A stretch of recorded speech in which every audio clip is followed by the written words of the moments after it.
Hello students, welcome to my YouTube channel. मैं आलोक सिंह। आज मैं आपको बिहार बोर्ड केमिस्ट्री का मॉडल सेट 3 का कंप्लीट सॉल्यूशन लेकर के आया। अगर आप मेरा मॉडल सेट 1 और मॉडल सेट 2 का कंप्लीट सॉल्यूशन नहीं देखें तो कृपया जाकर के आप देख लीजिए। और जैसे कमेंट में मुझे पता चला है कि बहुत सारे क्वेश्चन के आंसर मॉडल सेट में गलत दे रखा है, तो हम चाहते हैं कि आप जो भी आंसर पढ़ें एकदम सही पढ़ें, कि कोई एग्जाम के लिए वो बहुत ही इंपॉर्टेंट है। ठीक है, आइए हम टाइम बिना गवाए मॉडल सेट का सॉल्यूशन सॉल्व करते हैं। ठीक है, क्वेश्चन पहला वन क्या करें, रवा कितने प्रकार का होता है। ठीक है, रवा मतलब टाइप्स ऑफ क्रिस्टलाइन सॉलिड, यानी क्रिस्टलीय ठोस कितने प्रकार के होते हैं। पहला सवाल यही है। तो क्रिस्टलीय ठोस 4 प्रकार का होता है। ठीक है, हम आपको कुछ एक्स्ट्रा इन्फॉर्मेशन याद दे रहे हैं। क्रिस्टलीय ठोस कितने प्रकार का होता है, 4 प्रकार का होता है। ठीक है, वो कौन कौन से होते हैं वो एक एक करके पढ़ लेते हैं। उसमें एक होता है आयनिक सॉलिड, ठीक है, यानी कि आयनिक ठोस। दूसरा होता है कोवैलेंट सॉलिड, या हम हिंदी में लिख दे रहे हैं आयनिक ठोस। संयोजक ठोस, ठीक है। तीसरा जो यहां होता है वो होता है metallic solid. Metallic solid Hindi में इसको बोलते हैं हम लोग धात्विक ठोस। धात्विक ठोस। और जो चौथा है उसको हम बोलते हैं मॉलिक्यूलर सॉलिड। मॉलिक्यूलर सॉलिड हम लोग हिंदी में इसको आणविक ठोस कहते हैं। आणविक ठोस कहते हैं।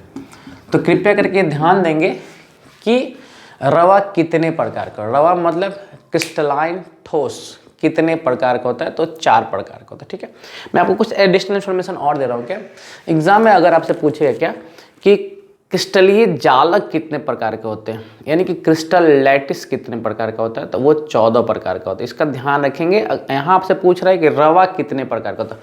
रवा हम लोग बोलते हैं क्रिस्टलीय को, रवा हम लोग कहते हैं क्रिस्टलीय को, हम लोग रवा क्रिस्टलीय, क्रिस्टलीय को हम लोग रवा कहते हैं। क्रिस्टलीय को हम लोग रवा कहते हैं। ठीक है ना, तो थोड़ा सा इसका ध्यान रखेंगे कि शुद्ध हिंदी में लिखा, और एनसीईआरटी में यहाँ पे लिखा हो क्रिस्टलीय ठोस और अक्रिस्टलीय ठोस लिखा हो। ठीक है ना, तो यहाँ रवा का मतलब क्या है, क्रिस्टलीय की बात कर रहा है। ठीक है, तो क्रिस्टलीय ठोस 4 प्रकार का होता है। क्रिस्टलीय जालक 14 प्रकार का होता है। ठीक है ना, तो वो कितने प्रकार मैंने लिख रखा है, 4 होता है, आयनिक, कोवैलेंट, मेटालिक और मॉलिक्यूलर। अब क्या लिखा दूसरा सवाल, H2O में किस प्रकार के आबंध पाए जाते हैं, मतलब जल में कौन से बॉन्ड पाए जाते हैं। तो types of bond present in H2O, मैं हिंदी इंग्लिश दोनों समझा दे रहा हूँ। तो यार सबको पता है जल में हाइड्रोजन बॉन्ड पाया जाता है। कौन सा बॉन्ड पाया जाता है, हाइड्रोजन बॉन्ड। ठीक है, सिर्फ जल में नहीं, ये एक बात और याद रखिएगा कि जब भी आप फ्लोरीन, ऑक्सीजन और नाइट्रोजन के साथ, फ्लोरीन, ऑक्सीजन और नाइट्रोजन के साथ आपको हाइड्रोजन दिख जाए, फ्लोरीन, ऑक्सीजन और नाइट्रोजन के साथ जब भी आपको हाइड्रोजन दिख जाए, तो आप 100% दावे के साथ कह सकते हैं क्या कि इसमें हाइड्रोजन बॉन्ड पाया जाता है। जैसे कि किसी न किसी सेट में ऐसा सवाल आ सकता है कि इन चारों में से किस में हाइड्रोजन बॉन्ड नहीं पाया जाता, तो ऑप्शन में ये HF रहेगा, H2O रहेगा और NH3 रहेगा। तो इनमें तो हाइड्रोजन बॉन्ड पाया ही जाता है। इसके अलावा जो चौथा ऑप्शन में रहेगा उसमें हाइड्रोजन बॉन्ड नहीं पाया जाता। ठीक है, अब तीसरा सवाल क्या है कि एक फराडे कितने कूलम्ब के बराबर होता है। It means 1 Faraday equal to, तो एक फराडे जो होता है वो 96,500 कूलम्ब के बराबर होता है। थोड़ा सा इसका ध्यान रखेंगे, 96,000 यानी कि 96,500 कूलम्ब के बराबर होता है। तो एग्जाम में कहीं पूछता भी 1 फराडे इक्वल टू, एक ऐसा सवाल और एग्जाम में बनता है क्या, 1 एवोगैड्रो नंबर इक्वल टू। तो 1 एवोगैड्रो नंबर वाला जो सवाल आएगा वो होता है 1 एवोगैड्रो नंबर इक्वल टू क्या होता है, तो 6 पॉइंट मैं यहाँ लिख दे रहा हूँ। ऐसा सवाल अभी इसमें तो है नहीं, लेकिन पक्का यह है किसी न किसी सेट में सवाल बनेगा और बनता भी। 1 एवोगैड्रो नंबर बराबर, एवोगैड्रो नंबर बराबर कितना होता है, 96,000 6.02 टू 10 का पावर 23। इसका ध्यान रखेंगे, एवोगैड्रो नंबर किसके इक्वल होता है, 6.022, 6.022 10 टू द पावर 23, -23 नहीं है, 10 टू द पावर 23, ये एक एवोगैड्रो नंबर के बराबर होता है। जैसे आपसे पूछा 1 फैराडे इक्वल टू कितना होता है, वैसे आपसे क्या पूछ रहा है, मैं इधर भी लिख दे रहा हूँ, 1 एवोगैड्रो नंबर कितना हो सकता है, 6.022 10 टू द पावर 23। ये भी क्वेश्चन किसी न किसी सेट में आपसे पूछा जाएगा, ये मेरा दावा है। ठीक है, तो चलिए आपको 3 प्रश्न का आंसर मिल गया। रवा कितने प्रकार का होता है, 4। क्रिस्टलीय जालक कितने प्रकार होता है, 14। H2 में कौन सा आबंध है, कौन सा फोर्स लग रहा है, हाइड्रोजन फोर्स।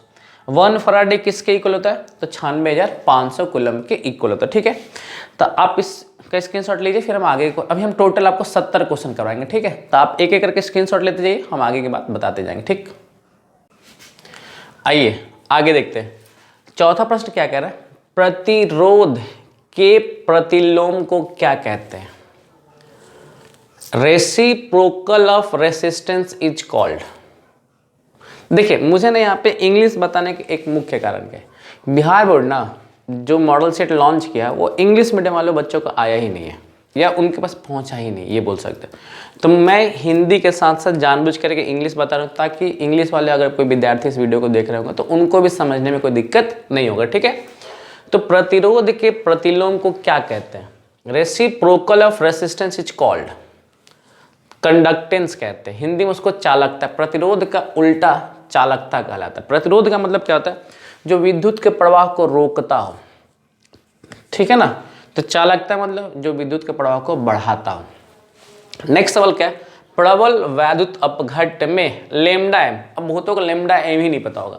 लेमडा एम क्या है, मतलब क्या, मोलर चालकता से। लेमडा एम जो यहाँ इंडिकेट कर रहा है वो सूचित करता है मोलर चालकता। हिंदी में क्या बोलते हैं, मोलर चालकता, इंग्लिश में बोलते हैं मोलर कंडक्टिविटी। तो बाबू मैं एक बात आपको बता दूं, मोलर कंडक्टिविटी जो होता है ना, यानी जो लेमडा एम है वो K/C होता है, K/C होता है। अब C का मतलब क्या होता है, N/V। ठीक है, N/V। अब C मतलब आपको बता दें सांद्रता होता है, और K मतलब चालकता होता है। ठीक है ना, तो लेमडा एम बराबर K/C है। ठीक है ना, और C यहाँ पे सांद्रता होता है, यानी कॉन्सेंट्रेशन है। तो कॉन्सेंट्रेशन के जगह पे हम क्या लिखते हैं, N/V लिखते हैं। अब कुछ लोग अगर कॉन्सेंट्रेशन नहीं पता तो नंबर ऑफ मोल पर लीटर ऑफ सोल्यूशन होता है। ठीक है, तो N/V होगा, ये N/V किस जगह पे होगा, तो C के जगह पे होगा। C जब ऊपर चल जाए तो K/V/N। थोड़ा सा दिमाग लगा लेंगे ना, तो हमने यहाँ पे क्या लिखा है, प्रबल वैद्युत अपघट्ट में लेमडा एन का मान इन strong electrolyte value of molar conductivity क्या होगा भाई। आंसर में क्या लिखा है, इंक्रीज विथ डाइल्यूशन। मतलब इसका जो सही आंसर है तनुता पर बढ़ता है, यानी कि लेमडा एम का मान किस पे डिपेंड कर रहा है, आप साफ साफ देख लीजिए। लेमडा एम का मान जो डिपेंड कर रहा है, मैं इधर भी लिख दे रहा हूँ, लेमडा एम का मान K/V/N होता है। आप साफ साफ देखिए, V बढ़ेगा तो लेमडा एम का मान बढ़ेगा। V मतलब वॉल्यूम, आयतन बढ़ेगा तो, और आयतन भी किसी भी विलयन का कब बढ़ सकता है, किसी भी सॉल्यूशन का वॉल्यूम कब बढ़ सकता है, जब उसमें हम पानी मिलाएंगे। और पानी मिलाने के या सॉल्वेंट मिलाने का जो प्रोसेस होता है उसको हम डाइल्यूशन कहते हैं। क्या कहते हैं, डाइल्यूशन कहते हैं। जब भी किसी विलयन में या किसी सॉल्यूशन में आप विलायक की मात्रा बढ़ाते हैं ना, तो तनुता बढ़ जाती है, यानी कि डाइल्यूशन बढ़ जाता है। अगर किसी भी सॉल्यूशन के अंदर आप सॉल्वेंट मिलाएंगे तो डाइल्यूशन बढ़ जाता है, यानी उसकी तनुता बढ़ जाती है। अब साफ साफ दिख रहा है कि आयतन अगर बढ़ेगा तो मोलर चालकता बढ़ेगा। ठीक है, मैं समझाते चल रहा है, इसने ऐसे रट्टा मत मार लीजिएगा कि जब भी लेमडा एम का मान अगर बढ़ना हो, कहीं पूछ लेगा कि लेमडा एम का मान कब बढ़ सकता है, तो आराम से बोल सकते हैं क्या, कि जब विलयन का आयतन बढ़ेगा, यानी कि सॉल्यूशन का वॉल्यूम बढ़ेगा तो उसका डाइल्यूशन बढ़ेगा, और डाइल्यूशन बढ़ेगा तो मोलर चालकता बढ़ेगा। एकदम साफ साफ शब्दों में याद रखिएगा। ठीक है ना, प्रबल वैद्युत अपघट्ट में लेमडा एम का मान तनुता करने पर बढ़ता है, यानी कि in strong electrolyte value of lambda M increases with dilution, तो तनुता पर बढ़ता है। रासायनिक अधिशोषण होता है, केमिकल एडजॉर्प्शन। देखो मैं जो भी यहाँ आंसर लिख रहा हूँ अकॉर्डिंग टू ऑप्शन लिख रहा हूँ, तो केमिकल एडजॉर्प्शन जो होता है अनुत्क्रमीय होता है, यानी कि इरिवर्सिबल प्रोसेस होता है। अगर एक बार रिएक्शन कर दिया सतह के ऊपर, दोबारा करने लायक नहीं बचता है। ठीक है, तो chemical adsorption is irreversible process. अगर यहाँ यही पूछता कि फिजिकल एडजॉर्प्शन यानी कि भौतिक अधिशोषण, तो वहाँ हम लिखते उत्क्रमीय अधिशोषण, ठीक है ना। लेकिन यहाँ केमिकल पूछा है तो अनुत्क्रमीय, यानी कि रासायनिक पूछा है तो अनुत्क्रमीय। अगर फिजिकल पूछता तो उत्क्रमीय, ठीक है ना। तो थोड़ा सा अगर मान लो तुमको पढ़ के जा रहा है कि रासायनिक अधिशोषण कैसा होता है, तो आप बोल रहे हैं अनुत्क्रमीय। एग्जाम पूछ ले भौतिक अधिशोषण कैसा होता है, तो वहाँ बोलेंगे उत्क्रमीय, ठीक है ना। यानी केमिकल एडिशन कैसा है, इरिवर्सिबल। तो फिजिकल एडिशन कैसा होगा, रिवर्सिबल होगा, ठीक है। लोहे का मुख्य अयस्क क्या है, तो चीफ ओर ऑफ आयरन, उसका मुख्य जो अयस्क यानी कि जो ओर होता है, चीफ ओर, वो होता है हेमेटाइट। क्या होता है, लोहे का जो मुख्य अयस्क है वो है हेमेटाइट, ठीक है। तो चलिए इतना आप कर लीजिएगा। आपको हाँ, अगर किसी को हेमेटाइट का फॉर्मूला नहीं पता तो मैंने एक वीडियो बना रखा है केमिस्ट्री के नैया पार्ट 2। मैंने बहुत ही महत्वपूर्ण यौगिकों का मैंने एक सीरीज बना के डाल रखा है। आप वहाँ से जाके पढ़ेगा हेमेटाइट, मैग्नेटाइट, सीडेराइट का सूत्र क्या होता है, आप वहाँ से पढ़ सकते हैं, ठीक है। तो अब 7 क्वेश्चन हमने बता रखा है, टोटल 70 क्वेश्चन बताएंगे। हम जहाँ तक सेट देख पा रहे हैं ना, उसमें कुछ क्वेश्चन रिपीट कर रहा है, तो वो जो रिपीटेड क्वेश्चन मैं उसको हटा दूंगा, जो अनरिपीटेड क्वेश्चन उसको हम बताऊंगा, ठीक है। आप पहले इसका स्क्रीनशॉट। आइए आगे के तत्वों को देखते हैं। नेक्स्ट क्वेश्चन क्या बोल रहा है, किस प्रकार के अयस्क का सांद्रण इलेक्ट्रोमैग्नेटिक पृथक्करण विधि द्वारा किया जाता है, विधि द्वारा किया जाता है। Which type of ore are concentrated by electromagnetic separation technique. मतलब इलेक्ट्रोमैग्नेटिक पृथक्करण विधि द्वारा किस तरह के अयस्क को हम सांद्रित करते हैं। तो जिस टेक्निक का नाम है उसका नाम क्या है, चुंबकीय कण। जिस अयस्क में चुंबकीय कण होता है ना, यानी कि मैग्नेटिक पार्टिकल, उसी को इस विधि के द्वारा अलग कर। मतलब मेरे पास कोई अयस्क है, तो जिस अयस्क में चुंबकीय गुण पाया जाएगा ना, वहीं पर हम लोग इलेक्ट्रोमैग्नेटिक प्रोसेस का प्रयोग करेंगे। जिस अयस्क में, जिस ओर में मैग्नेटिक बिहेवियर नहीं है, उसमें इस टेक्निक का प्रयोग नहीं करेंगे, ठीक है। नेक्स्ट क्या पूछ रहा है, कॉपर मेट में होता है। कॉपर मेट क्या होता है भाई, तो चैप्टर 6 अगर आप पढ़ोगे ना, तो कॉपर मेट पूछता है, कॉपर मेट का फॉर्मूला क्या होता है। Cu2s और Fe, इन दोनों को एक साथ हम लोग कॉपर मेट कहते हैं। कॉपर मेट होता है, क्या होता है भाई, Cu2s और Fe, ये होता है, ठीक है। वर्ग 15 में नाइट्रोजन के अतिरिक्त कौन सा तत्व पाया जाता है। मैं फिर से मैं ऑप्शन के हिसाब से बता रहा हूं। तो ग्रुप 15 में नाइट्रोजन के साथ कौन होता है, तो फॉस्फोरस होता है। मैं फिर बोल रहा हूँ ऑप्शन के हिसाब से मेंशन कर रहे हैं, ठीक है ना, फॉस्फोरस होता है। डी ब्लॉक के तत्वों को किस नाम से जानते हैं, मतलब D block elements are known as, D block के तत्वों को संक्रमण तत्व कहते हैं, संक्रमण तत्व कहते हैं। इंग्लिश में क्या बोलेंगे उसको, हम लोग ट्रांजिशन एलिमेंट कहते हैं। डी ब्लॉक के एलिमेंट को हम लोग ट्रांजिशन एलिमेंट कहते हैं, ठीक है ना। तो ये 8 वाले का सही आंसर क्या है, किस प्रकार के तत्व अयस्क को हम सांद्रित करते हैं भाई, इलेक्ट्रोमैग्नेटिक विधि द्वारा, तो चुंबकीय कणों को। कॉपर मेट का सूत्र Cu2s और Fe। नाइट्रोजन के अलावा कौन सा तत्व पाया जाता है ग्रुप 15 में, तो फॉस्फोरस। डी ब्लॉक के तत्व को किस नाम से जानते हैं, तो संक्रमण तत्व या ट्रांजिशन एलिमेंट्स के नाम पे जानते हैं, ठीक है। आप इसके स्क्रीनशॉट लिए फिर आगे की बात करते हैं। आइए आगे देखते हैं। नेक्स्ट क्या लिखा है, जिंक है। जिंक कौन सा तत्व है, तो देखिए आप सभी लोगों को कुछ इस ऑप्शन में देखकर गलतियां हो सकती है। तो जो लोग क्लास 12 का चैप्टर 8 पढ़े होंगे ना, तो बाबू जो ग्रुप 12 होता है ना, वैसे आपको एक बात बताते हैं, डी ब्लॉक एलिमेंट को हम लोग संक्रमण तत्व कहते हैं। डी ब्लॉक एलिमेंट को हम लोग संक्रमण तत्व कहते हैं, यानी कि डी ब्लॉक एलिमेंट को हम लोग ट्रांजिशन एलिमेंट कहते हैं। जैसे कि अभी हमने 11 नंबर वाले क्वेश्चन में बताया भी था, लेकिन वहाँ पे एक एक्सेप्शनल भी, एक अपवाद भी, क्या, डी ब्लॉक एलिमेंट को हम लोग संक्रमण तत्व यानी कि ट्रांजिशन एलिमेंट कहते हैं, एक्सेप्ट ग्रुप 12। उसमें ग्रुप 12 नहीं आता है। उसमें एक सवाल भी, अगर बुक्स वगैरह उठा के अगर आप पढ़े होंगे ना, तो ऐसा सवाल भी आता है कि why zinc not consider as a transition element, क्यों जिंक को संक्रमण तत्व नहीं कहते जबकि डी ब्लॉक में आता है। तो उसके एक कारण है। कारण क्या है कि जिंक हम सिर्फ बात नहीं करेंगे, जो ग्रुप 12 में आता है, जिंक, कैडमियम, मरकरी, इनके डी कक्षक ना पूर्ण रूप से भरे होते हैं। तो जिनके भी डी कक्षक पूर्ण रूप से भरे होते हैं ना, उनको संक्रमण तत्व नहीं कहते। मैं पहले आपको बता रहा हूँ, इसलिए आपको मैं क्लैरिफाई कर रहा हूँ। बुक में हम देख रहे हैं क्या, जो सैंपल पढ़ा, जिंक को एक संक्रमण तत्व तो माना, लेकिन है नहीं। मैं फिर बोल रहा हूँ, जो लड़का पढ़ा होगा ना उसको ज्ञान होगा कि डी ब्लॉक एलिमेंट को हम संक्रमण धातु यानी कि ट्रांजिशन एलिमेंट कहते हैं। हम ये नहीं कह रहे हैं, लेकिन ग्रुप 12 को छोड़ के, ग्रुप 12 को हम ट्रांजिशन एलिमेंट क्यों नहीं कहते हैं? क्योंकि जिनका भी डी कक्षक यानी डी ऑर्बिटल फुल्ली फिल्ड होता है उसको हम संक्रमण धातु नहीं कहते, ट्रांजिशन एलिमेंट नहीं कहते। इसलिए मैं जिंक को यहाँ पे किस पे टिक करा रहा हूँ, सामान्य तत्व। जिंक एक जनरल एलिमेंट है, क्या है उसको हम क्या बोलेंगे, जनरल एलिमेंट, जनरल एलिमेंट है यहाँ पे, ठीक है। थोड़ा सा इसका ध्यान रखेंगे, नहीं तो आप गलती करके आओगे, मैं पहले बता रहा हूँ, तो आपसे गलती ना हो इसलिए हम इस पे आपको बार बार जोड़ दे रहे हैं, ठीक है। जिंक एक सामान्य तत्व। नेक्स्ट सवाल क्या लिखा है कि Mn3 एक आक्सीकारक है। Mn3+ is an oxidising agent because, क्यों भाई, क्योंकि उसके डी कक्षक खाली होते हैं, ठीक है, due to vacant D orbital. Simple से काम है। अब इसका आईयूपीएसी ने आपसे पूछ रहा, तो इसका आईयूपीएसी नाम क्या है, पोटेशियम टेट्राहाइड्रोक्सो जिंकेट 2। इसका आईयूपीएसी नेम है, जो बाहर दिख रहा है वो पोटेशियम है, इसको हम लोग लिगेंड कहते हैं। कितना 4 है ना, तो टेट्राहाइड्रोक्सो जिंकेट 2, काम खत्म। एल्कीन में डबल बॉन्ड का पता लगाने के लिए किस चीज को डालते हैं, तो Br2CCl4 को डालते हैं। एग्जाम में एक बार पूछ भी लेगा Br2CCl4 का रंग कैसा होता है, तो इसका रंग होता है लाल भूरा यानी कि रेडिश ब्राउन होता है, ठीक है। डबल बॉन्ड का पता लगाने के लिए हम किसका प्रयोग करते हैं, Br2CCl4 का हम लोग प्रयोग करते हैं, ठीक है।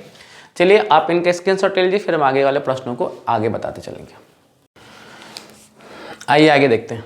नेक्स्ट सवाल क्या रहेगा, त्रिविम समझौता जिसका संबंध अध्यारोपित वस्तु दर्पण प्रतिबिंब को कहा जाता है। जैसा प्रश्न लिखा मैंने वैसे लिखा है।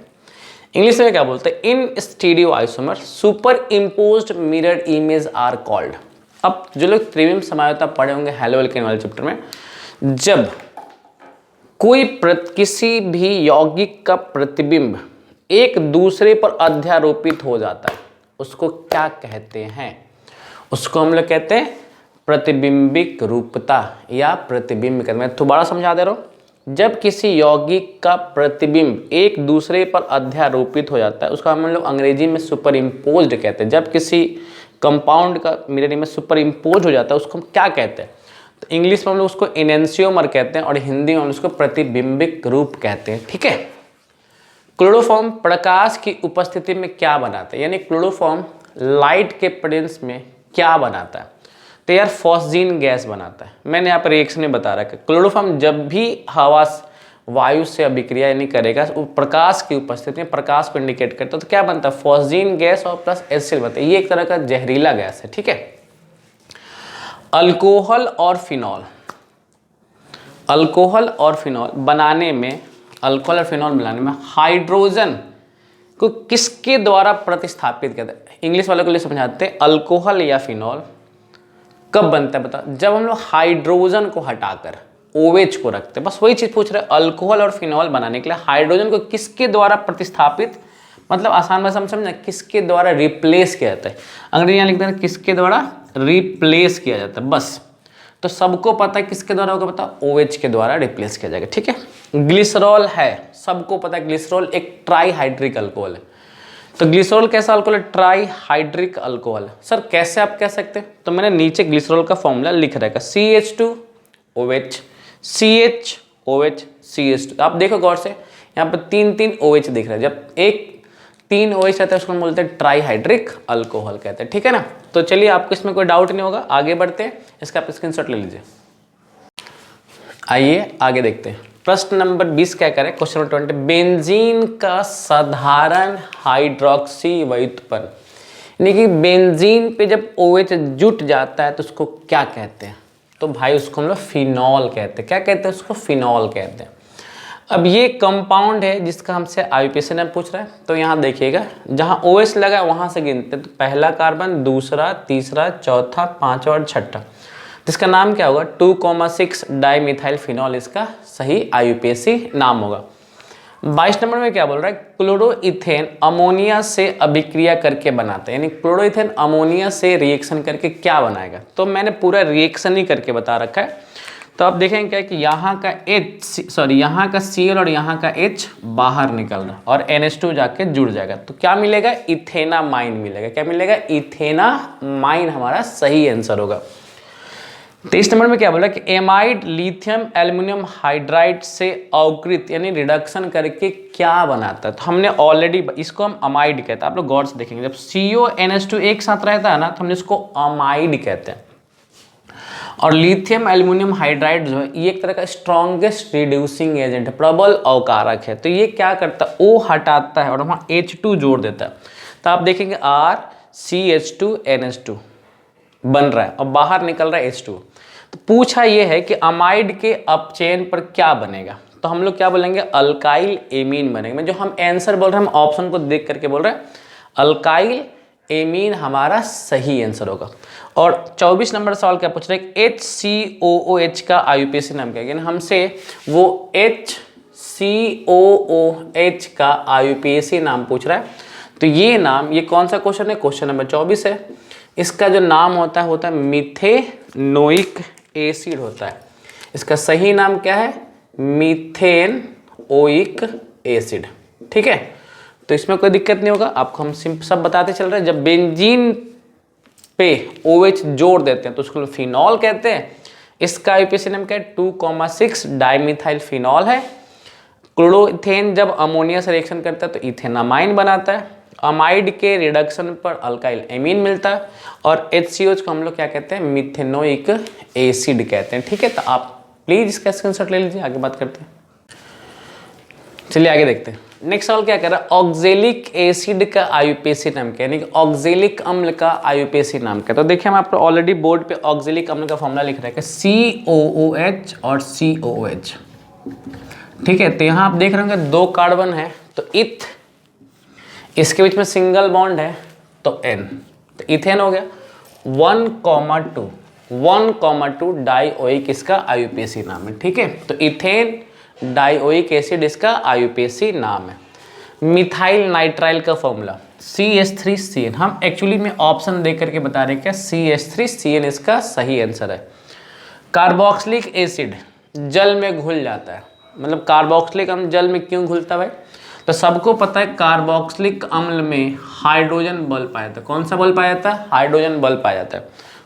और जल में भी कौन सा बल पाया जाता है? तो हाइड्रोजन बल पाया जाता है। ठीक है, तो दोनों में हाइड्रोजन बल के मौजूदगी के कारण कार्बोक्सिलिक अम्ल क्या करता है? उसमें जाकर के घुल जाता है। तो कार्बोक्सिलिक अम्ल में ऐसा क्या है भाई जो जल में घुलने में सहायता करता है? तो हाइड्रोजन बॉन्ड। ठीक है, फ्रक्टोज का सूत्र क्या होता है? C6H12O6। अच्छा, ग्लूकोज का भी यही सूत्र होता है, अब फ्रक्टोज का भी यही सूत्र होता है। ठीक है, यानी कि फ्रक्टोज और ग्लूकोज दोनों का फॉर्मूला सेम होता है। फिर नाम अलग क्यों? तो आप लोग पढ़ा होगा आइसोमर, समायोता, यानी कि सूत्र सेम होगा लेकिन इनका संरचना कैसा होगा? अलग अलग होगा। नेक्स्ट सवाल क्या पूछ रहा है? कार्बोहाइड्रेट जो जल अपघटन पर 3 से 10 मोनोसैकराइड देता होगा। अंग्रेजी वाला आपको बता दें, आपसे पूछ रहे कौन सा कार्बोहाइड्रेट है जिसको जल में डालने पर, वाटर में डालने पर 3 से 10 तक मोनोसैकराइड देता है? तो उसको हम लोग कहते हैं, सबको पता होगा, ओलिगोसैकराइड कहते हैं। ये बहुत बार क्वेश्चन पूछा जाता है कि कार्बोहाइड्रेट जिसको जल में डालने पर 3 से 10 तक छोटे छोटे मोनोसैकराइड मिलते हैं तो उसको हम लोग क्या कहते हैं? तो ओलिगोसैकराइड कहते हैं। ठीक है, आखिरी सवाल क्या पूछ रहा है कि एमिनो एसिड यानी एमिनो अम्ल बनाने में COOH के साथ दूसरा समूह कौन रहता? तो NH2 रहता। हमेशा ध्यान रखें क्या, एमिनो एसिड बनाने के लिए कौन सा एसिड? एमिनो एसिड बनाने के लिए, ये थोड़ा सा ध्यान रखेंगे आप लोग, एमिनो एसिड बनाने के लिए 2 क्रियात्मक समूह की आवश्यकता होती है, COH और NH2। ये भी क्वेश्चन कई बार पूछा गया कि एमिनो अम्ल कौन बनाता है भाई? तो COH और NH2 मिल करके एमिनो एसिड का निर्माण करते हैं। ठीक है, ऑक्जेलिक एसिड का IUPAC नाम क्या है? Ethane 1,2 dioic acid. Methyl nitrile बता रखा है। कार्बोक्सिलिक एसिड जल में क्यों घुल जाता है? क्योंकि हाइड्रोजन बॉन्ड पाया जाता है। फ्रक्टोज का फॉर्मूला C6H12O6 है। कार्बोहाइड्रेट जो हाइड्रोलिसिस पर 3 से 10 तक मोनोसैकराइड देता है उसको हम लोग कहते हैं ओलिगोसैकराइड।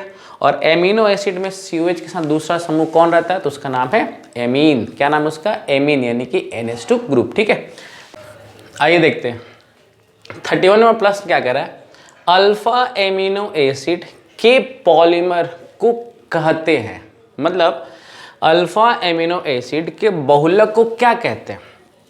तो ऑप्शन में तो पेप्टाइड दिया है, बट रियल आंसर इसका होगा पॉलीपेप्टाइड। ठीक है, तो पॉलीपेप्टाइड पर आप लोग टिक करेंगे। नेक्स्ट है पॉलीथीन किसका बहुलक है? भाई पॉलीथीन किसका पॉलीमर है? तो पॉलीथीन जो है वो इथीन से मिलकर के बनता है। ठीक है, पॉलीथीन जो बनता है वो इथीन से मिलकर के बनता है। नेक्स्ट क्या? रबर, स्टार्च, सेल्यूलोज, प्रोटीन क्या है? ये सब के सब प्राकृतिक बहुलक है, यानी कि नेचुरल पॉलीमर है। ब्यूना एस और ब्यूना एन क्या है? तो ब्यूना एस और ब्यूना एन एक प्रकार का सिंथेटिक रबर है, जिसको हम लोग बोल सकते हैं कि संश्लेषित रबर बोल सकते हैं। ठीक है, नेक्स्ट क्या पूछा? ज्वर को कम करने के लिए, बुखार को कम करने वाली दवा को हम लोग कहते हैं ज्वरनाशी। क्या कहते हैं? ज्वरनाशी। इंग्लिश में बोलेंगे एंटीपायरेटिक। ठीक, प्रथम कोटि अभिक्रिया का वेग स्थिरांक, मतलब फर्स्ट ऑर्डर रिएक्शन का रेट कांस्टेंट क्या होगा? तो एक्चुअली में टाइम इनवर्स होता है। ठीक है, एक्चुअली में आपको याद रखना है क्या, ये टाइम इनवर्स होता है। अब टाइम इनवर्स मिनट में भी हो सकता है, सेकंड में भी हो सकता है और आवर में भी हो सकता है। तो यहाँ ऑप्शन जो दे रखा है वो लिखा है सेकंड इनवर्स, तो आपको सेकंड इनवर्स पे टिक कर देना है। ठीक है, चलिए इसमें कोई दिक्कत नहीं होगा। अल्फा एमिनो एसिड के पॉलीमर को हम लोग क्या कहते हैं? तो पॉलीपेप्टाइड कहते हैं। दूसरे के पॉलीथीन किसका पॉलीमर है? तो इथीन का पॉलीमर है। सेल्यूलोज, रबर, स्टार्च, प्रोटीन क्या है? ये एक नेचुरल पॉलीमर है, यानी कि प्राकृतिक बहुलक है। ब्यूना एस, ब्यूना एन क्या बताओ? तो ये दोनों के दोनों सिंथेटिक रबर यानी संश्लेषित रबर है, कोई दिक्कत नहीं है। फिर नेक्स्ट क्या पूछ रहा है? बुखार को कम करने वाली दवा को हम लोग क्या कहते हैं? ज्वरनाशी कहते हैं। और फर्स्ट ऑर्डर रिएक्शन का जो रेट कांस्टेंट होता है उसको क्या कहते हैं? तो उसको हम लोग टाइम इनवर्स, यानी कि यहाँ पर ऑप्शन के हिसाब से हम उस पर सेकेंड इनवर्स पर टिक आउट कर लेंगे। ठीक है, अब आगे वाले प्रश्नों को हम देखेंगे। इसका स्क्रीनशॉट ले लीजिए आप लोग।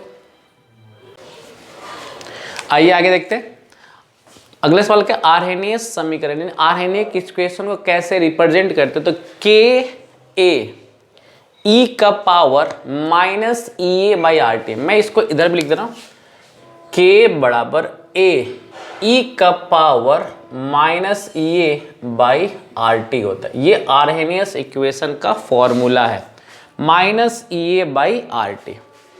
ग्लूकोज में ऐसा क्या डालेंगे कि इथाइल अल्कोहल और CO2 बनेगा? तो उसका नाम है जाइमेज। ठीक है, उसका नाम है जाइमेज, हिंदी इंग्लिश में सेम है। स्टार्च में ऐसा क्या डालेंगे कि माल्टोस बन जाएगा? तो उसका नाम है डाइस्टेस। ये थोड़ा सा ध्यान रखेंगे, स्टार्च में ऐसा क्या डालेंगे कि माल्टोस बनेगा? तो डाइटेस डालेंगे। ठीक है, मीठी शर्करा, स्वीटेस्ट शुगर कौन है? तो फ्रक्टोस है। फ्रक्टोस जो है ना स्वीटेस्ट शुगर होता है। पहला औद्योगिक संश्लेषित रबर, यानी फर्स्ट आर्टिफिशियल कमर्शियल रबर कौन है? पहला मानव निर्मित औद्योगिक रबर कौन है? तो उसका नाम है मिथाइल रबर। कौन सा रबर है? Methyl rubber. और तो नेक्स्ट सवाल है ना, फिनॉल क्या है? देखिए आपको मैं एक खास बता रहा हूँ, फिनॉल डिसइंफेक्टेंट भी है, हिंदी में इसको बोलते हैं विष क्रमांकी कहते हैं। देखो जो आपका मॉडल पर लॉन्च किया ना वहाँ पर डिसइंफेक्टेंट ही लिखा है, तो मैं इसलिए जानबूझ के अंग्रेजी में आपको समझा रहा हूँ। इसको हिंदी में लिखा है विष क्रमांकी, लिखा है विष क्रमांकी। ठीक है, और एंटीसेप्टिक में हिंदी बोलते हैं पुत्तिरोधी। क्या कहते हैं इसको? पुत्तिरोधी कहते हैं। तो फिनॉल जो है ना बाबू, वो डिसइंफेक्टेंट भी है और एंटीसेप्टिक भी है। अब मैं आपको कुछ बेसिक डिफरेंस बता रहा हूँ। फिनॉल कब एंटीसेप्टिक होगा? जब फिनॉल का 0.2% सॉल्यूशन का यूज करते हैं ना, फिनॉल का 0.2% वैल्यू यूज करते हैं तब वो एंटीसेप्टिक है। लेकिन जब हम उसका 1% यूज करते हैं ना तो वो डिसइंफेक्टेंट हो जाता है। जब हम 1% फिनॉल का यूज करते हैं सॉल्यूशन के अंदर में तो वो एक डिसइंफेक्टेंट हो जाता है, और जब हम 0.2% करते हैं तो क्या हो जाता है? एंटीसेप्टिक हो जाता है। ठीक है, चलिए इतना स्क्रीनशॉट लीजिए, फिर आगे की बात करते हैं। आइए आगे देखते हैं। क्वेश्चन नंबर 43 क्या कर रहा है कि हिंसबर्ग अभिकर्मक है, यानी कि हिंसबर्ग रिएजेंट कौन है भाई? तो C6H5SO2Cl को हम लोग हिंसबर्ग रिएजेंट कहते हैं। इसको हम पढ़ते क्या है? Benzene sulphonyl chloride. किसी न किसी सेट में 100% गारंटी क्वेश्चन पूछेगा कि इस फॉर्मूला को पढ़ते क्या है? तो बेंजीन सल्फोनिल क्लोराइड पढ़ते हैं। और आपको बता दें इसका यूज कहाँ करते हैं? इसका हम लोग यूज करते हैं प्राइमरी, सेकेंडरी और टर्सरी एमीन को जांचने में करते हैं। अगर एग्जाम में ऐसा क्वेश्चन पूछेगा कि primary amine, secondary amine, tertiary amine को अगर डिस्टिंग्विश करना हो तो किस प्रोसेस से कर सकते हैं? या किस रिएजेंट से कर सकते हैं, तो बोलेंगे बेंजीन सल्फोनिल क्लोराइड यानी कि हिंसबर्ग रिएजेंट से कर सकते हैं। ठीक है, अब एनिलीन से नाइट्रोसो बेंजीन बनाना, इसका नाम है एनिलीन, है ना, और एनिलीन से हम लोग को नाइट्रोसो बेंजीन बनाने के लिए एक्स क्या डालेंगे, तो हम लोग कैरो एसिड डालेंगे। क्या एसिड डालेंगे? Cairo acid. फॉर्मूला क्या होता है? H2SO5 डालते हैं। एमीन दिखाता है, एमीन में क्या क्या होता है? According to option all above होगा, उपयुक्त सभी। भाई क्या क्या? तो एमीन चैन आइसोमरिज्म में दर्शाता है। देखो इंग्लिश में सेम लिख दिया है और हिंदी में भी सेम लिखा है। तो चैन को हम लोग कहते हैं श्रृंखला, तो एमीन श्रृंखला समझौता दर्शाता है, मध्याव समझौता दर्शाता है और क्रियात्मक समझौता, तीनों दर्शाता है। इंग्लिश में क्या बोलेंगे? चैन आइसोमेरिज्म, मेटामेरिज्म और फंक्शनल आइसोमेरिज्म। तो इसका मतलब सभी वाला ऑल एबव वाला आंसर सही होगा। एमिनो एसिड में पाया जाने वाला क्रियात्मक, अभी ना बताएं जी, एमिनो एसिड में कौन होता है? COH और NH2। अब क्या लिख रहा है कि ज्यूट्राइन कौन बनाता है? ज्यूट्राइन आपको बता दे बाबू, जिस यौगिक में, जिस कंपाउंड में ना एसिड भी है और बेस भी है, वो आप 100% मान के चलना कि ज्यूट्राइन बनाएगा। अब सर ज्यूट्राइन किसको बोलते हैं?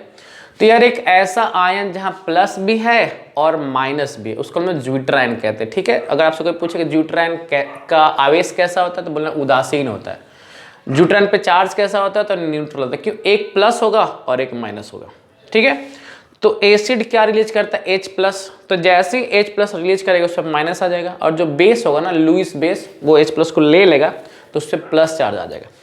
तो हमेशा ध्यान रखना एमिनो एसिड जो होता है वो ज्यूट्राइन बनाता है। फिर से बोल, ज्यूट्राइन का चार्ज कैसा होता है? बोला न्यूट्रल होता है, एक प्लस होगा और एक माइनस, दोनों कैंसिल आउट हो जाएगा। तो हमेशा ध्यान रखना है कि अगर किसी कंपाउंड के अंदर, किसी यौगिक के अंदर एक अम्ल है यानी एक एसिड है और एक बेस है, तो ये 100% गारंटी लेने को ज्यूट्राइन बनाएगा। अब टेफ्लॉन, पॉलीस्टाइरिन और नियोप्रीन क्या है भाई? तो ये तीनों के तीनों समबहुलक, हमें अकॉर्डिंग टू ऑप्शन बता रहा हूँ। समबहुलक का मतलब कहता है होमोपॉलीमर। सर ये होता क्या है, ये भी बता दें। जब कोई पॉलीमर या बहुलक एक ही प्रकार के एकलक इकाई यानी कि मोनोमर से मिलके बनता है ना, तो उसको हम बोलते हैं समबहुलक यानी कि होमोपॉलीमर कहते हैं। फिर बोले, जब कोई भी बहुलक एक ही प्रकार के एकलक इकाई से बनता है, हम लोग उसको समबहुलक कहते हैं। इंग्लिश में क्या बोलेंगे? जब कोई पॉलीमर एक ही प्रकार के मोनोमर से बनता है तो हम उसको कहते हैं होमोपॉलीमर। जैसे इथीन से पॉलीथीन।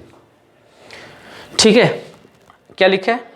पॉलीस्टाइरिन, स्टाइरिन से बनने वाले को क्या बोलेंगे? पॉलीस्टाइरिन बोलेंगे। ठीक है, तो ये कुछ एग्जाम्पल है किसके। अच्छा मैं आपको और भी एग्जाम्पल बता दे रहा हूँ जिसमें समबहुलक, जैसे इथीन से पॉलीथीन, एक्राइलोनाइट्रल से पॉली एक्राइलोनाइट्रल, प्रोपीन से पॉलीप्रोपीन। ठीक है, तो ये कुछ एग्जाम्पल है।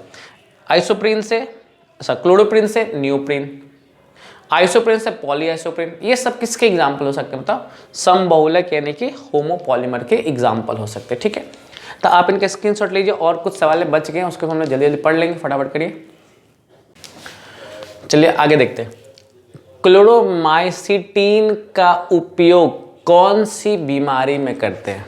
ठीक है ना, क्लोरोमाइसिटीन एक दवा है जिसका उपयोग किस बीमारी के इलाज में करते हैं? तो याद रखेंगे टाइफाइड के इलाज में करते हैं। ठीक है, कैलोमेल का केमिकल फॉर्मूला क्या होता है? तो Hg2Cl2। क्या होता है? Hg2Cl2। इनमें से किसकी आकृति यानी कि संरचना स्क्वायर प्लेनर यानी कि वर्ग समतलीय होती है? तो भाई फॉर्मूला जो होता है वो होता है XeF4। XeF4 का जो स्ट्रक्चर होता है वो स्क्वायर प्लेनर होता है।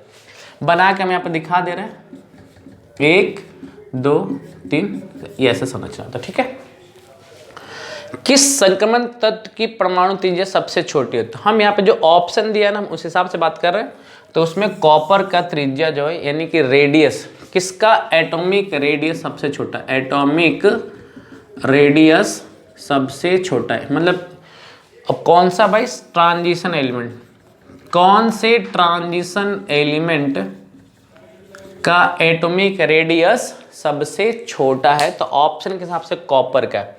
संक्रमण तत्व का विन्यास यानी कि इलेक्ट्रॉनिक कन्फिग्रेशन और ट्रांजिशन एलिमेंट का, तो N-1 D 1 से लेकर 10 तक और NS 0 से लेकर 2 तक। मैं यहाँ थोड़ा बड़ा करके लिखता हूँ, NS 0 से लेकर 2 तक।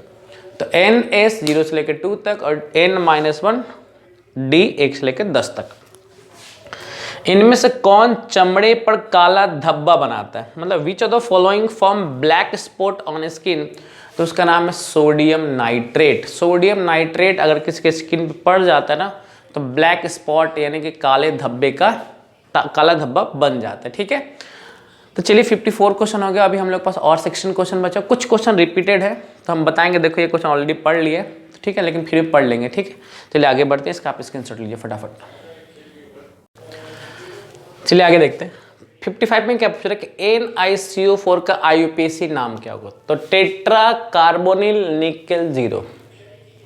जैसे मैं आपको पहले बता रखा हूँ, ये बिहार बोर्ड का पालतू क्वेश्चन है, मतलब 10 क्वेश्चन तो ऐसे हैं जो पालतू है, जो हर साल आते हैं। तो आपके सामने इसका नाम पूछ लिया टेट्रा कार्बोनिल निकेल 0। अगले वाले सवाल में क्या पूछ लिया कि इनमें निकेल का ऑक्सीकरण संख्या यानी ऑक्सीडेशन में कितना होगा, तो 0। देखो ऑलरेडी मैंने 0 लिख रखा है। मूल क्रिस्टल तंत्र की संख्या 7 होती है। आप याद होगा सर, पहला या दूसरा सवाल ये था कि रवा कितने प्रकार का होता है, तो हमने बताया रवा मतलब क्रिस्टल कितने प्रकार का होता है, तो 4। क्रिस्टलीय जालक कितने प्रकार का था, तो 14। मूल क्रिस्टलीय तंत्र कितने प्रकार का, तो 7। तो थोड़ा सा इसमें कंफ्यूजन को क्लेरिफाई रखिएगा। क्रिस्टल 4 प्रकार के, क्रिस्टलीय जालक 14 प्रकार के, और मूल क्रिस्टल तंत्र इनके बेसिक क्रिस्टल कितना होता है, तो 7 होता है। ठीक है, किस प्रकार के क्रिस्टल में ब्रेविस जालकों की संख्या सबसे अधिक होती है, which type of crystal having large number of crystal lattice, तो उसका आंसर होगा ऑर्थोरोम्बिक। मैंने यहां भी लिख रखा और वहां भी लिख रखा, इसका सही आंसर क्या होगा, ऑर्थोरोम्बिक होगा। अगला सवाल क्या पूछा, निम्नलिखित में किसका हिमांक का अवनमन अधिक होगा, इसका मतलब क्या, विच of the following, which of the following having highest depression in freezing point, depression in freezing point, freezing point। ठीक है, तो इसका जो सही आंसर है K2SO4 है। इनमें से किसका हिमांक का अवनमन, which of the following having highest depression freezing point. बाबू एक बात ध्यान रखना, जितना ज्यादा आयन मिलेगा उतना ज्यादा कॉलिगेटिव प्रॉपर्टीज होगा। ये जो हिमांक का अवनमन, क्वथनांक का उन्नयन, प्राशन दाब या वाष्प दाब का आपेक्षिक अवनमन, हम जो 4 नाम लिए हैं ना, ये चारों के चारों अणुसंख्यक गुणधर्म है। अंग्रेजी में इसको हम बोलते हैं कॉलिगेटिव प्रॉपर्टीज। कॉलिगेटिव प्रॉपर्टीज 4 प्रकार के, मैं एक बार दोबारा पढ़ दे रहा हूं इंग्लिश में। Depression in freezing point, elevation in boiling point, relative lowering in vapour pressure, चौथा होता है ऑस्मोटिक प्रेशर। ये चारों के चारों ना कॉलिगेटिव प्रॉपर्टीज है, और ये चारों का चारों नंबर ऑफ आयंस भी डिपेंड करता है। ठीक है, तो आप देखेंगे जो भी एग्जाम्पल दे रखा है उसमें सबसे ज्यादा आयंस यही बनाएगा। कैसे बनाएगा, जब हम इसको पानी में डालेंगे ना तो 2K+ देगा और SO4 2- तो कुल आयनों की संख्या 3 हो जाएगी, 2 पोटेशियम और 1 सल्फेट, तो 3 आयन की संख्या हो जाएगी, इसलिए इनका कॉलिगेटिव प्रॉपर्टी सबसे ज्यादा होगा। ठीक है, अब आगे वाले 2-3 प्रश्न जो है ना वो न्यूमेरिकल है, तो उसका हम सीधे आंसर नहीं बताएंगे, हम आपको सॉल्व करके आंसर बताएंगे ताकि आपको समझ में आए कि आंसर आ कैसे रहा है। ठीक है, ये सब थ्योरी था, तो मैंने थ्योरी में कुछ ज़्यादा डीपली बताया है, जहाँ जहाँ हो सकता है पढ़े, जहाँ नहीं पढ़ा मैंने नहीं बता रखा है। लेकिन अगले प्रश्न न्यूमेरिकल है, 3-4 सवाल मैं देख रहा हूँ कि, तो उसको हम सॉल्व करेंगे। ठीक है, तो आप इसका स्क्रीनशॉट लीजिए, फिर आगे बात करते हैं। आइए आगे देखते हैं। एक जलीय विलयन जो कि -0.186 डिग्री सेल्सियस पे जम जाता, मतलब एक जल है इसमें कुछ डाल दे रहा है तो विलयन बन जाएगा। वो कितने पे जम जा रहा है, -0.186 डिग्री सेल्सियस पे जम जा रहा है। अब उस विलयन में KF और KB का मान दे रखा है 1.86 और 0.5.2। कह रहा है क्या, हिमांक का उन्नयन निकाल, यानी हम लोगों से डेल्टा TB पूछ रहा है। ठीक है, इंग्लिश में लिख रखा है क्या, in a aqueous solution whose freezing point is -0.186 degree Celsius. मतलब एक जलीय विलयन है, मतलब एक कोई एक्वा सोल्यूशन जो कितने पे जम जा रहा है बताओ, -0.186 डिग्री सेल्सियस पे जम जा रहा है। KB और KF और KB का मान ये दे रखा है, और इसको ध्यान में रखते हुए हमें निकालना क्या, एलिवेशन इन बॉइलिंग पॉइंट निकालना, यानी हम लोग को डेल्टा TB निकालना। मैं जैसा कि थोड़ा पहले बता रहा था क्या कि कोलिगेटिव प्रॉपर्टी 4 प्रकार का होता है, ठीक है ना, उसमें से वही आपसे एक डेल्टा टी भी पूछ रहा है। अब हमने यहाँ पे क्या लिखा, जो दिया पहले साफ साफ लिख दिया, गिवन मतलब दिया गया मान, टीएफ हमको दे रखा है, मतलब विलियन का हिमांक में, टीएफ का मतलब का सॉल्यूशन का फ्रीजिंग पॉइंट हम यहाँ लिख दे रहे हैं। ये जो है ना, ये टीएफ है, सॉल्यूशन का फ्रीजिंग पॉइंट है, ठीक है ना। कितना देखा, -0.186 दिया हुआ था। अब टीएफ नॉट का मतलब क्या था, यहाँ जितने लोग वीडियो देख रहे हो सबको पता होगा क्या, कि पानी का फ्रीजिंग पॉइंट मतलब पानी कितने डिग्री पे जम जाता है, तो 0 डिग्री सेल्सियस पे जम जाता है। अब फॉर्मूला होता है क्या, हिमांक के अवनमन का, हिमांक के अवनमन का, डेल्टा टीएफ बराबर टीएफ नॉट माइनस टीएफ, ये एक फॉर्मूला और कुछ नहीं है। तो टीएफ नॉट हमारा 0 है और माइनस, इसको माइनस करेंगे तो माइनस माइनस से प्लस हो जाएगा, तो हमारा वैल्यू डेल्टा टीएफ का ये आ जाएगा, ठीक है। ये जो डेल्टा टीएफ आ रहा है वो क्या आ रहा है, हिमांक का अवनमन आ रहा है। अब आगे की बात करते हैं। According to formula delta TF बराबर केएफ इंटू एम होता है। यहाँ पे एम जो है मोलैलिटी यानी कि मोललता है। एम कैसे निकालेंगे, डेल्टा टीएफ बाई केएफ कर दो तो एम निकल लेगा। तो एम हमारा क्या आ जाएगा, 0.1 आएगा, और इसका जो यूनिट होगा मोल पर केजी होगा, मोल पर केजी होगा, ठीक है। अब आगे करते हैं अकॉर्डिंग टू फॉर्मूला। यहां से हम लोग एम निकाल लिए और यहाँ डेल्टा टीबी यानी कि हिमांक क्वथनांक का उन्नय यानी कि एलिवेशन बॉइलिंग पॉइंट निकाल। इसका फॉर्मूला क्या होता है, डेल्टा टीबी बराबर के बी इंटू एम। देखो ये फॉर्मूला को गौर से देखो, इन दोनों फॉर्मूला को आप गौर से देखेंगे तो हम लोग काफी हद तक कुछ सीखने को मिल जाएगा। डेल्टा टीएफ है तो यहाँ डेल्टा टीबी है, यहाँ केएफ था तो यहाँ केबी है, ठीक है। फॉर्मूला में थोड़ा सा अंतर चल रहा है। अब आगे क्या देखेंगे कि डेल्टा टीबी हम लोग को निकालना है, केबी हमको दिया हुआ है, यहाँ पे देखो 0.5.2 हमें दिया हुआ है, और एम हम यहाँ से निकाल लिए 0.2। अब इनको मल्टीप्लाई करेंगे तो हमारा आंसर आएगा 0.0512 हम लोग का सही आंसर होगा, ठीक है। तो ऑप्शन में अगर हमको टिक मारना होगा तो किस पे टिक मारेंगे, 0.0512 हम लोग का सही आंसर है, ठीक है। आई होप आपको ये बात समझ में आ रहा होगा। अब इसके स्क्रीनशॉट लीजिए, अभी 1-2 सवाल और उसको भी हम लोग करेंगे फटाफट। चलिए आगे देखते हैं। 96,500 किलोमीटर, यानी आपको पहले ही बताया गया, थोड़ा इसी वीडियो में कुछ पहले बताया था कि ये क्या है, ये 1 फैराडे है भाई। आपसे क्वेश्चन था ना 1 फैराडे इक्वल टू कितना होता है, जहां हमने बताया था एक एवोगैड्रो नंबर बराबर कितना होता है, तो 96,500 किलो विद्युत कॉपर सल्फेट के जलीय विलयन से मुक्त करते, मतलब कितना कॉपर मुक्त करेगा। 96,500 coulomb electricity release how much copper. तो जैसे पता है कॉपर सल्फेट एक नमक है, जब भी हम पानी में नमक डालते हैं वो अपने आयंस में टूट जाते हैं, ये अपने आयंस में टूट जाएंगे। अब कॉपर 2+ कितना इलेक्ट्रॉन लेगा तो कॉपर बनाएगा भाव, तो 2 मोल इलेक्ट्रॉन। कितना इलेक्ट्रॉन लेगा, 2 मोल इलेक्ट्रॉन, तब जाकर के कॉपर बनाएगा।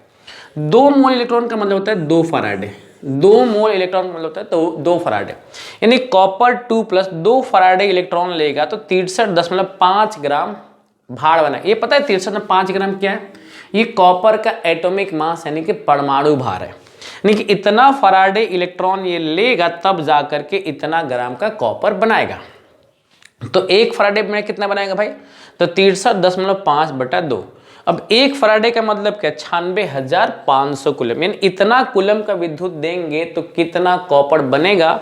तो आप 63.5 को 2 से डिवाइड करेंगे तो आपका आंसर आ जाएगा 31.76 ग्राम पर मोल। आपका सही आंसर यही वाला है, ठीक है, 31.76 ग्राम पर मोल आपका सही आंसर है, ठीक है। चलिए आप इसके स्क्रीनशॉट लीजिए। आइए आगे देखते हैं। NaCl जलीय विलयन में विद्युत प्रवाहित करने पर कैथोड पर मुक्त होता है, यानी क्या कि electrolysis of aqueous NaCl which element deposited on cathode. तो अगर हम लोग, मैं एक बात बता दूं, अगर हम लोग एक्वस NaCl का इलेक्ट्रोलिसिस करते हैं ना तो कैथोड पर हाइड्रोजन जाता है, कैथोड पर हाइड्रोजन जाता है। लेकिन एक महत्वपूर्ण पॉइंट आपको बता दे, अगर हम लोग इलेक्ट्रोलिसिस करेंगे यानी कि वैद्युत अपघटन सिर्फ लिक्विड NaCl का यानी कि द्रवीय NaCl का, बाबू एक बात बताए, दोनों में बड़ा अंतर है, बहुत अंतर। यहां है जलीय NaCl यानी नमक को पानी में मिला रहा है, यहाँ नमक को पानी में नहीं मिला रहे, इसको गर्म करके लिक्विड बना रहे हैं। अगर हम इसका इलेक्ट्रोलिसिस करते हैं ना, इसका, तो कैथोड पर ना सोडियम इकट्ठा होता, कैथोड पर सोडियम इकट्ठा होता। ये हम किसी वीडियो में हम बता भी दिए पहले भी। तो अगर हम लिक्विड NaCl का या द्रवीय NaCl का वैद्युत अपघटन यानी कि इलेक्ट्रोलिसिस करते तो कैथोड पर जा करके सोडियम बैठता। लेकिन सवाल यहाँ पे ये नहीं है, सवाल यहाँ पे क्या है कि जलीय NaCl यानी कि एक्वस NaCl के इलेक्ट्रोलिसिस पर कैथोड पे जाकर क्या बैठता है, तो उसका सही आंसर हाइड्रोजन है। ठीक है, एनोड पे क्या बैठेगा, तो एनोड पे बैठेगा क्लोरीन। चलो कैथोड पे पूछ ले, हम आपको एनोडो पे बता दे रहे हैं। तो एनोड पे जाके क्या बैठेगा, क्लोरीन बैठेगा, एनोड पे बैठेगा क्लोरीन। मैं आपको सब बता दे रहा हूँ, कैथोड पे हाइड्रोजन बैठेगा, एनोड पे क्लोरीन बैठेगा। ठीक है, अब आगे के सवाल देखते हैं। 400 डिग्री सेल्सियस पर H2O2 में प्रथम कोटि अभिक्रिया यानी first order reaction, first order reaction के लिए अर्ध आयु यानी कि हाफ लाइफ, यानी H2O2 के लिए एक फर्स्ट ऑर्डर रिएक्शन है जिसका हाफ लाइफ कितना है, 346 मिनट है। बात को बस इंग्लिश वाले यही समझ ले। एक H2O2 कोई रिएक्शन कर रहा है जो फर्स्ट ऑर्डर रिएक्शन है, जिसका हाफ लाइफ यानी का अर्ध आयु काल कितना है, 346 मिनट है। अब पूछ रहा है अभिक्रिया का वेग स्थिरांक क्या होगा, यानी आपसे रेट कांस्टेंट पूछ रहा है। ठीक है, यानी आपसे के पूछा जा रहा है। तो जितने लोग यहाँ वीडियो देख रहे हैं ना, पक्का किसी ना किसी सेट में या आएगा या एग्जाम में कभी पूछा गया, बता दे रहे हैं क्या कि प्रथम कोटि अभिक्रिया का अर्ध आयु का सूत्र क्या होता है, फर्स्ट ऑर्डर रिएक्शन का हाफ लाइफ क्या होता है, तो 0.693/K होता है, 0.693/K। तो हमसे K पूछा जा रहा है और हमको ये दिया हुआ है, तो भाई K बराबर क्या लिखेंगे, 0.693 हाफ लाइफ, और हाफ लाइफ हमको कितना दिया, 346। इसको हम डिवाइड करेंगे तो हमारा आंसर आएगा 0.0002 आ रहा है, जो कि लिखने पर 2 × 10⁻³ मिनट इनवर्स आएगा। तो आपका सही आंसर यही वाला, क्या, 2 × 10⁻³ मिनट इनवर्स। अब लेकिन रुक जाइएगा, ये तो सवाल हमने बता रखा है। अब आगे के जो सवाल है मैं उसके बारे में बताया, तो जो कि रिपीटेड क्वेश्चन है। 64 नंबर क्वेश्चन क्या पूछ रहा है कि प्रथम कोटि अभिक्रिया के लिए वेग स्थिरांक यानी कि फर्स्ट ऑर्डर रिएक्शन का रेट कांस्टेंट क्या होगा, तो टाइम इनवर्स हमने बता रखा था, तो इसका सही आंसर है सेकंड इनवर्स। तो ये हमने ऑलरेडी पढ़ रखा है। आर्हेनियस समीकरण कैसा होता है वो भी हमने बता रखा है। ग्लूकोज में ऐसा क्या डालेंगे कि इथाइल अल्कोहल और कार्बन डाइऑक्साइड मिलेगा, तो जाइमेज डालेंगे, ये भी बता रखा है। और एक सवाल और हमने बता रखा है क्या कि स्टार्च और जल में ऐसा क्या डालेंगे कि माल्टोस मिलेगा, तो इसका सही आंसर था डाइटेस। ये मतलब 4 क्वेश्चन जो है ना, ये रिपीट, मतलब 64, 65, 66 और 67 ये क्वेश्चन रिपीट कर गया है। ठीक है ना, तो ये ऑलरेडी हम बता दिए, तो इसको हम नहीं बताएंगे। अब हम बात करेंगे 68, 69 और 70 का, लेकिन उसको बताने से पहले आप इसका स्क्रीनशॉट ले लीजिए और हम लोग आखिरी पॉइंट पर पहुंच गए। ठीक है, इसका स्क्रीनशॉट लीजिए।